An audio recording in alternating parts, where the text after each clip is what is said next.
লক্ষ্মীর ভাণ্ডার রাজ্যের সবচেয়ে জনপ্রিয় প্রকল্প। এই প্রকল্পের মাধ্যমে রাজ্যের এসটি ও এসসি সম্প্রদায়ভুক্ত মহিলারা প্রতি মাসে ১২০০ টাকা করে পান। অন্যদিকে জেনারেল ক্যাটাগরিভুক্ত মহিলারা প্রতি মাসে ১,০০০ টাকা করে পান নিজ নিজ ব্যাংক অ্যাকাউন্টে। এই প্রকল্পে আবেদনের প্রধান দুটি শর্ত হল: ১. আবেদনকারীকে অবশ্যই পশ্চিমবঙ্গের স্থায়ী বাসিন্দা হতে হবে। ২.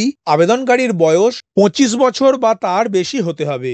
লক্ষ্মীর ভাণ্ডার ২০২১ সালের বিধানসভা নির্বাচনে জেতার পর চালু করেন রাজ্যের মাননীয় মুখ্যমন্ত্রী মমতা ব্যানার্জি। ভারতের অন্যান্য কয়েকটি রাজ্য সরকারও পশ্চিমবঙ্গের লক্ষ্মীর ভাণ্ডারের আদলে প্রকল্প চালু করেছে। যেমন মধ্যপ্রদেশ সরকার চালু করেছে লাডলি বেহেনা স্কিম। গত শুক্রবার রাজ্যের বিধানসভায় প্রশ্নোত্তর পর্বে নারী, শিশু ও সমাজ কল্যাণ মন্ত্রী মাননীয় শশী পাঁজা জানিয়েছেন, ২০২১ সালে চালু হওয়ার পর থেকে এখনো পর্যন্ত লক্ষ্মীর ভাণ্ডার প্রকল্পে ৩৯,৮১৭ কোটি টাকা খরচ করা হয়েছে। বর্তমানে লক্ষ্মীর ভাণ্ডার প্রকল্পের সুবিধাপ্রাপক মহিলার সংখ্যা হল ২,১৫,৮৮,৪৭৫ জন। মাননীয় মন্ত্রী বিধানসভায় আরও জানান, লক্ষ্মীর ভাণ্ডারের সুবিধাপ্রাপকের সংখ্যা দিন দিন বাড়ছে। দুয়ারে সরকার ছাড়াও এখন রাজ্যের প্রতিটি বিডিও অফিসে গিয়েও আবেদন করতে পাচ্ছেন রাজ্যের মহিলারা। তবে এখনো পর্যন্ত মোট আবেদনের থেকে ১১ লক্ষের মতো আবেদন বাতিল করেছে রাজ্য সরকার।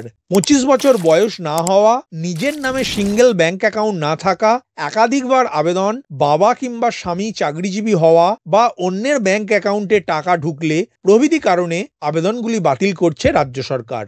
এছাড়াও অন্যদিকে ৬০ বছর বয়স হলে লক্ষ্মীর ভাণ্ডার প্রকল্পের সুবিধাপ্রাপক ওল্ড এজ পেনশন অর্থাৎ বয়স্ক ভাতার সুবিধা পাচ্ছেন, যেখানে প্রাপকরা প্রতি মাসে ১,০০০ টাকা করে আর্থিক সহায়তা পান নিজেদের ব্যাংক অ্যাকাউন্টে। সরকারি সূত্রের খবর, লক্ষ্মীর ভাণ্ডার প্রকল্পকে জন্মমৃত্যুর সরকারি পোর্টালের সাথে যুক্ত করেছে রাজ্য সরকার। এর ফলে প্রাপকের মৃত্যু হলেই টাকা পাঠানো বন্ধ হয়ে যাচ্ছে অটোমেটিক্যালি। লক্ষ্মীর ভাণ্ডার প্রকল্পে আবেদনের জন্য আবেদনকারীর Aadhaar card, voter card, ration card, নিজের নামে ব্যাংক অ্যাকাউন্ট এবং একটি পাসপোর্ট মাপের ছবি লাগবে। যদি স্বাস্থ্যসাথী কার্ড থাকে তাহলে লক্ষ্মীর ভাণ্ডার ফর্মের সাথে জমা করবেন, আর না থাকলেও কোনো অসুবিধা নাই। আগস্ট মাসের শেষের দিকে অথবা সেপ্টেম্বর মাসের প্রথমের দিকে নবম দুয়ারে সরকার অনুষ্ঠিত হতে চলেছে।